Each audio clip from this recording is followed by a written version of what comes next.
besties. Welcome back to episode 6 of And That's Tea. I'm Rach, and today's topic is roommates. Now, us girlies, people in general, but definitely us girlies, have very interesting stories to say about roommates. Have lived through some very interesting living situations.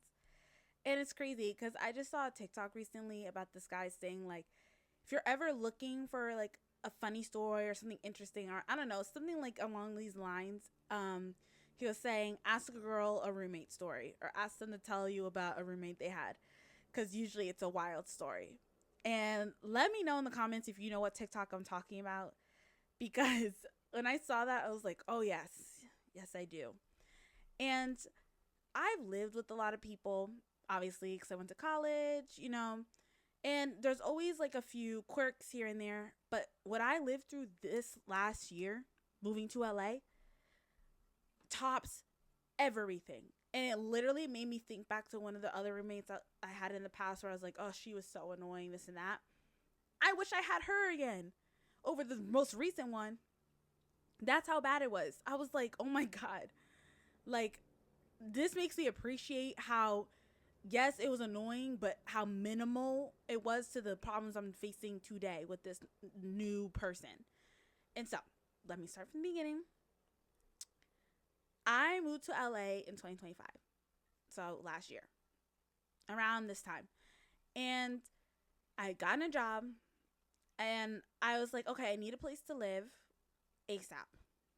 And didn't really like, I need a place to live, but in my head, I was like, even if it's temporary, this is just to get me settled in LA. And, this is a new place for me. I moved cross country from New York. Just wanted to get settled into a place that would be good for now, good for then.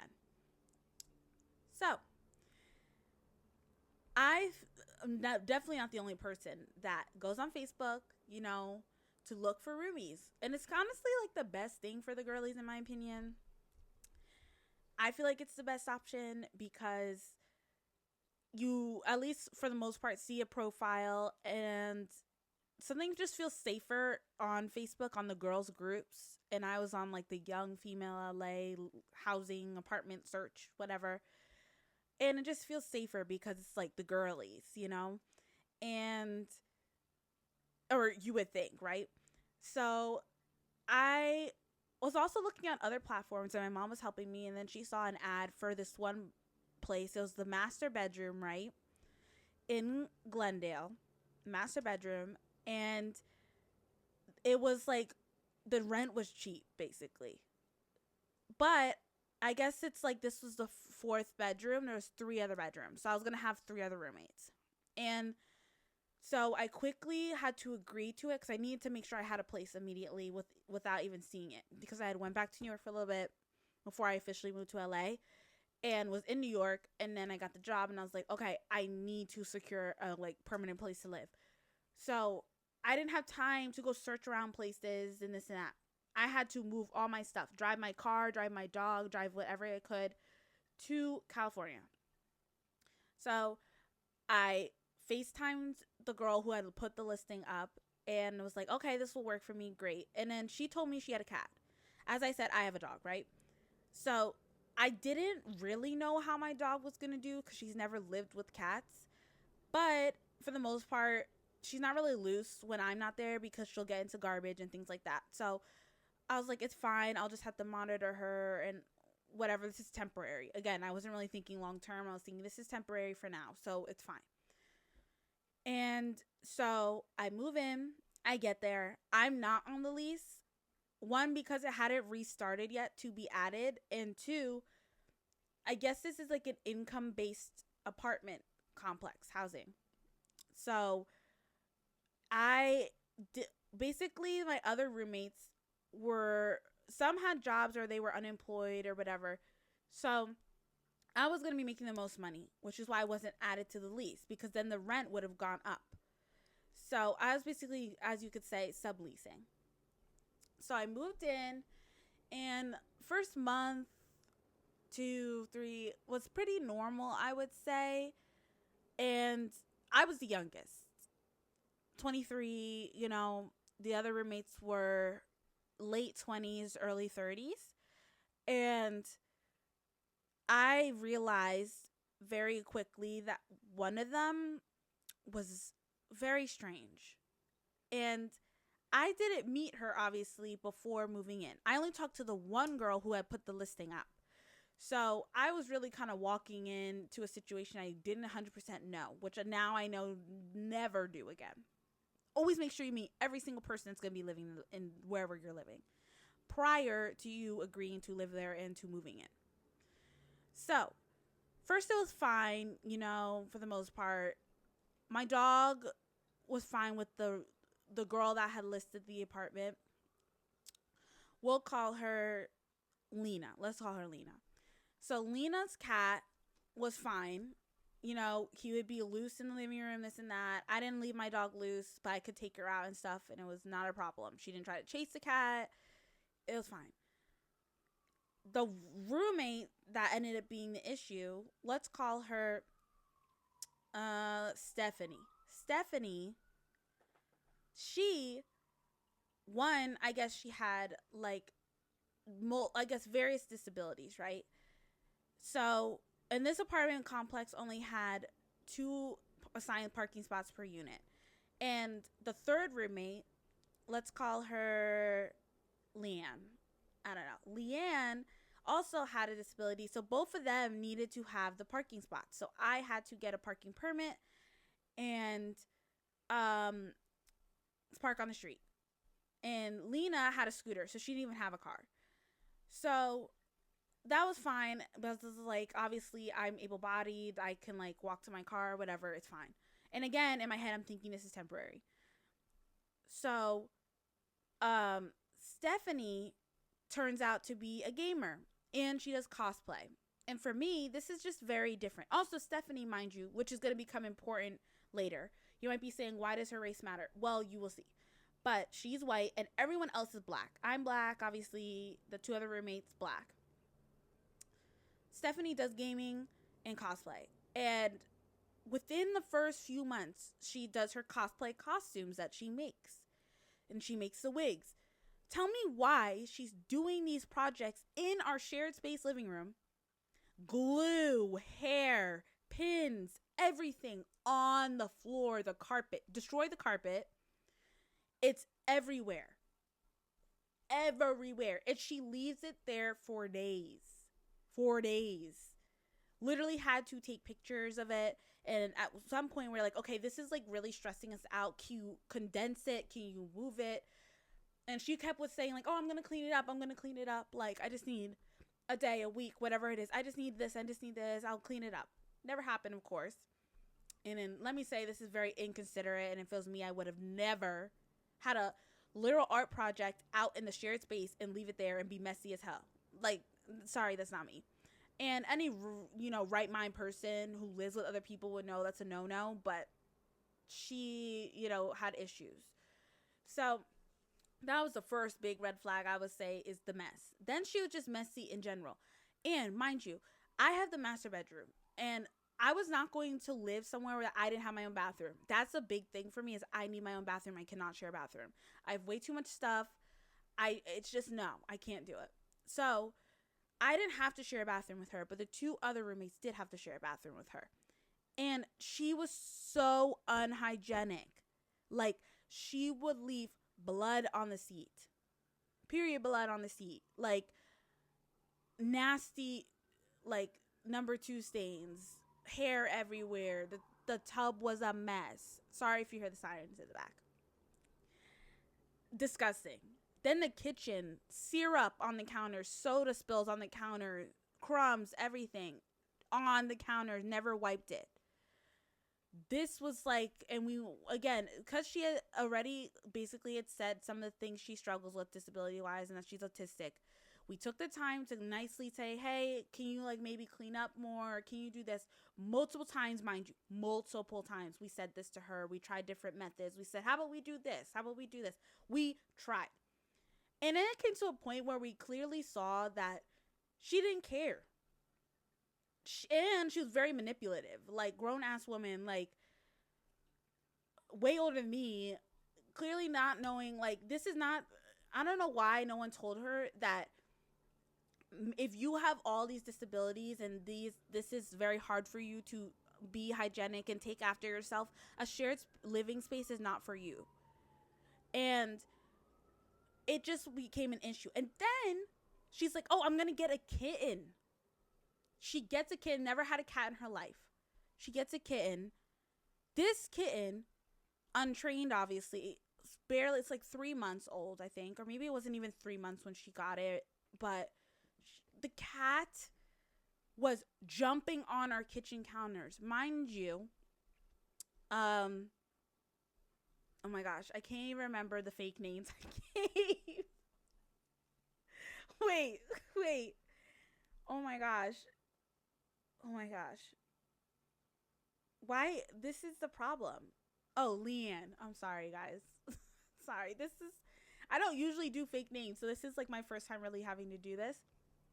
But Leanne had an she already had multiple very serious surgeries in her life. So it was a health risk for her to be around unhygienic spaces. And the cat would jump on our kitchen counters and be all over it and try to eat food. And she did not do anything. She'd just be like, oh no, you have to get off.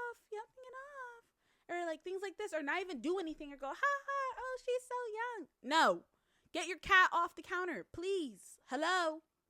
That cat is in the litter box. It's everywhere. Why is that on the kitchen counter? And she proceeds not to clean it. Again, she can't even clean after herself, and now she has a kitten. So that happened for a while. Then the cat was like running around unsupervised. We kept telling her, you have to keep the cat in your room, especially when you're not there. And even when she was there, she would leave her door open and the room would smell because she doesn't clean the cat litter, and the cat's doing whatever the hell it wants. And at one point, it came to a point I couldn't even take my dog out because the cat would try to attack us. Like, hello? And it was bothering Lena's cat that she originally had. And so that became an issue. And at one point, Lena's cat went back to stay with her family in Georgia for other reasons, right? So then it was just a kitten and my dog. And things just became very chaotic with her. The house was becoming dirtier. The cat was everywhere. What she would also do is have overnight guests that would be there for a very long time. Or one time, she had a date come back, right? Or I guess the date was there during the day. And mind you, I have a 9 to 5, so I'm not home. I'm the one that's barely home, literally. The other two either don't work or they worked from home mostly. So mostly everyone was home but me. And she had a date person over, cooked, I guess. I came home one night. There's food everywhere, all over the counters, pancakes and like syrup, just everywhere. The cat's on the counter. She's in the living room on a blow up mattress, passed out. And I'm like, hello? What's going on here? Mind you, she was on the blow up mattress because apparently it's super hot in her room and she just can't take it. Mind you, it was hot for all of us. This apartment complex did not have good AC. And if we put the AC on, it was a fortune. Tell me why we're each paying almost $160 each for the AC. That's insane. Anyway, she was on the blow up mattress in the living room because it was too hot. One day, okay. 2 days, pushing it. This girl was on that mattress for like a week in our living room. We walk up the stairs, you immediately see that. So when I came home and I saw that mess, I didn't wake her up. I don't remember. I came out of my room. She woke up. Blah, blah. I was like, this is stressing me out. Your cat is stressing me out. The mess is stressing me out. This cannot continue. You cannot be sleeping in our living room on an air mattress for a week. This is weird. Like, I don't know how to explain this to you. This is weird. This is not okay. And it just came to a point where me and Leanne, because Leanne was more vocal to her about the bathroom situation because they were sharing it together, so she had like gotten off on her for a few things. So now Leanne and me are the bad guys, and she's still kind of friends with Lena. But it just became a point where we're the bad guys. Then we've had also multiple like roommate talks of, hey, like we need to sit down, let's try to come up with a plan for shared duties, this and that. And I don't remember how many meetings this was, but there was a time where she had aides basically, right, that would come help her do chores. And one of the aides was so unprofessional, had an attitude problem. When we would tell the aide, like we weren't even supposed to be involved, but when I started working from home on certain days and I was home and like they're being loud, or we're saying to her like, can you please do this, and the aide is giving us attitude saying we're overreacting, we're lying. First of all, ma'am, you're working right now, we don't know you shouldn't be talking to us and telling us we're lying. And then mind you, you're sitting on our porch smoking weed most of the day and taking naps on the couch and not even doing shit while she games in her room. Grown ass woman, both of them. Anyway, sorry, I'm getting sidetracked. But we had a house meeting, and this is when Stephanie proceeded to have her friend come and was like, I don't feel comfortable with you guys. Of course, white woman is deciding to like, make the situation a whole threat situation of, oh, these black girls are bullying me and I'm not safe, even though we never once did anything or threaten her in any way. And tell me why, the minute we're all in the room, mind you, she said she was bringing her friend, so I brought my friend, and Leanne brought her friend. So we were all in the room, and she was like, I just wanted to let you know that my therapist said I should call the police on you guys. And us black people are like, oh, hell no. This white lady, this crazy white lady that's been a horror for months is saying this now. She's crazy. She's really crazy now. Like, now we know she's really crazy. And I forgot to tell you, the most important part is that our laundry unit was in my room, in our closet. So in order for the other roommates to do laundry, they had to go into my room and then into the closet to do laundry.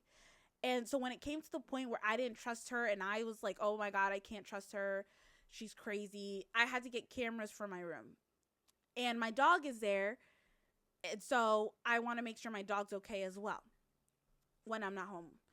So this lady is saying her therapist told her to call police. And I said, what did your therapist say? Or what did you say to your therapist for them to say that? That's how you know she's lying. That's how you know she's crazy. And that's when I started feeling really, really unsafe in this living situation. And so I had cameras in my room. And there'd be times her aides would enter my room. Strangers would enter my room to help her with laundry when she never even asked my permission. Then there was a point where she would say things like, well, we can do laundry. It's a shared space. I'm like, no, it's not, because it's my room that I pay for. That unfortunately the laundry's in the closet, but that doesn't mean you can enter whenever you want. And that's what we agreed upon when I moved in. So she just started doing crazy things. There was times that we had a screaming match, and then she this and that. You're crazy, this and that. I'm like, no, I'm not. I literally, guys, I told her, please leave me alone. Like, please leave me alone. I don't want anything to do with you. I'm gonna mind my business. You mind yours. That's it. I'm trying to leave now as soon as possible. And I'm not on the lease, so I can leave whenever, And I don't know. We had meetings upon meetings, and then there was a time where the company that the aide was employed through, the manager came and we talked to her and we were trying to come up with solutions, because at one point me and the other roommates were like, okay, this can't continue. We need to make a contract of this and this needs to happen. If she violates this stuff again, then she's going to be reported to the leasing office and kicked out, because it came to a point where she's damaging the property with her cat, aka the cat's going to the bathroom all over her room, and it's carpeting. So it reeks. The smell of the cat litter, the pee, everything is coming through the vents into all of our rooms. It's that bad. She's that disgusting. It just was like, we had rights and like evidence. We had been taking videos of how messy she is and this and that to get to the leasing office to say, this lady needs to be kicked out. And we kept saying to her, if you do not follow these rules, we will be sending it to them and you will need to leave. So that's when kind of everything blew up. And that's when the lady from the manager tried to come in and like fix things because it just was becoming too much for her, for Stephanie and this and that. And this is when, I mean, at one point when we had this meeting with the manager, my mom was even on the call and Stephanie's mom was on the call, but my mom was doing all the talking because let me tell you, she's a mother, but she's also a New York mother. She's a New Yorker and she don't play. So she was on the phone call too, and she was like, why is my daughter, adult daughter, having to accommodate and care for this another adult woman that she did not sign up to live with under these circumstances? If you need that much help, move. Get the assistance you need, or this is not the living situation for you. And we were nice to her for months. We tried. We came up with different solutions, and she just didn't care. So this is when it came to a point where we stopped caring. And I just have never hated someone so much in my life. To this day. Never hated someone so much in my life. Because this became so unbearable to live in where I had to lock my door. One day, she busts in with her aide. Mind you, I had asked them to tell me beforehand when they plan to do laundry so I was aware, so I could have everything set up in the way that they could be able to access it, my dog's away, whatever. She wakes me up out of sleep. This is a day that I wasn't feeling well and I wasn't going to work, so I was in bed. I get woken up out of my sleep from her busting in my room. Imagine how scary that is, and my dog is losing her fucking mind because she's like, someone's entering the room, obviously. Hello. Oh my God, just thinking about this is like giving me PTSD. But guys, this is becoming like too much and there's so many details. But let me just sum this up. White lady threatens to call the cops on her black roommates. She's disgustingly dirty. She has a cat which she doesn't know how to care for. Damaged the property basically. Busted into my room. Made me have to have 2 cameras in my room for my bedroom and my closet. Then we had to get a camera for the the common space, even though she refused because she knew that she was the one that was messy. She was the one that was lying. She didn't want to be caught basically, but we were like, it's legal to do this in the state of California, whatever.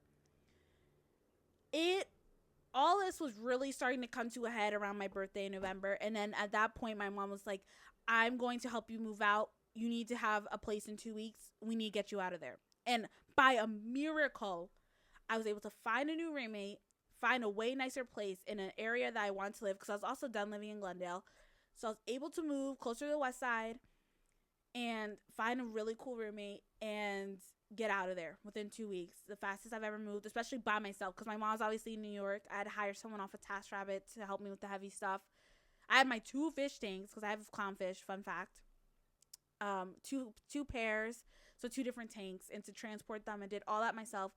It was very overwhelming, but honestly, I was in survival and flight or fight mode, and I was like, I need to get out of there. I need to get out of there. My mental health is tanking. I'm so anxious. I hated coming home from work.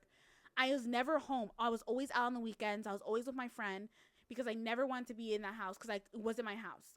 Or if I was home, I was in my room. Never left my room. Never wanted to be out in the common area and didn't feel like comfortable cleaning. Like once I was in the place I am now, I realized how bad of a living situation that was for me and how my mental health was so bad. And the fact that even now it's literal PTSD, anxiety for me, thinking back to ever being in that living situation again. And I lived by myself before when I was in Georgia for a little bit, and I loved it. I mean, I had other issues, and that's when I wasn't making as much money. So, that was another stress. But living alone in general is something I do like, and it takes the stress away because I have a dog, and she can just be more free. Luckily here, she, loves it here. She loves my roommate. She can roam freely. There's no other animals I have to worry about. She has to worry about. But I mean, I'm bet I missed there's a lot that had went on, but those are the biggest things, guys. But my biggest advice is vet the people you're going to live with. And I say if you can avoid it, try to live with maximum 2 other people and not 3 other people. I think it was just a lot. And make sure if you have animals, I recommend, unless if you have a dog and they have a dog and your dog's friendly and maybe it's fine. But cats and dogs, I feel like it's just if your dog's not used to it, it's just an added stress. And I don't recommend. Also, I don't know. just like thinking about all that happened, I'm in like a weird brain fog right now because that was just a crazy situation. But because she was so crazy and all that like had done to my mental health, in the past, the roommate that had like taken my laundry out when it wasn't done, or like when it was wet and didn't put it in the washer and did her load, that was minimal compared to this situation. So my lesson learned of vetting every single person that I would be living with in a situation, living with less people. And honestly though, like by next, once my lease is done here, my goal is to live alone, and then live alone and then have a house one day, do the stuff. um I don't know. I know I'm not the only one that's have horror roommate stories.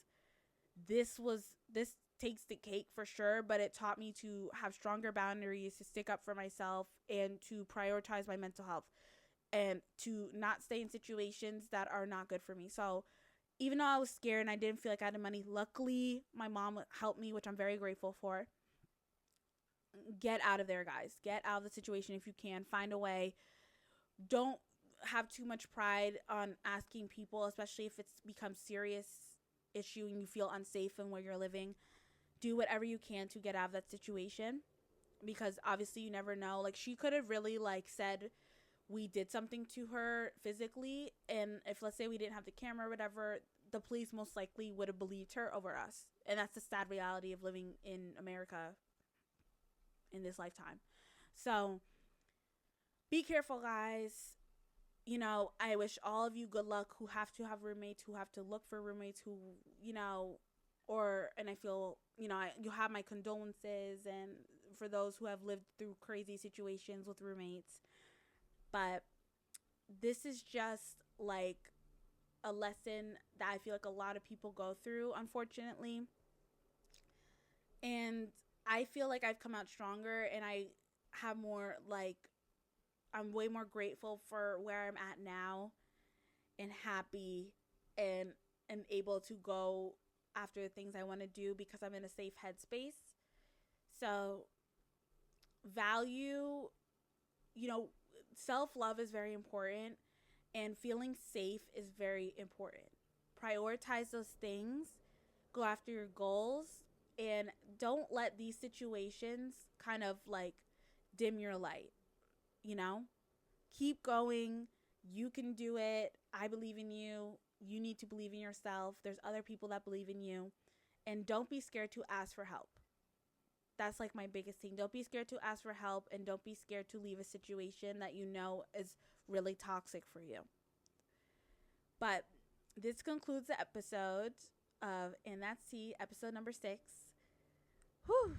I feel like I need to go have a drink after this because it was a lot, guys. But anyway, join me next week for episode 7, and put in the comments, maybe some more topics you want me to talk about, or your thoughts, or maybe your stories, anything. I would love to hear it. Subscribe. I'm really enjoying, having this platform to share my advice, my experiences, and definitely want it to be an interactive community. So, see you next time, guys.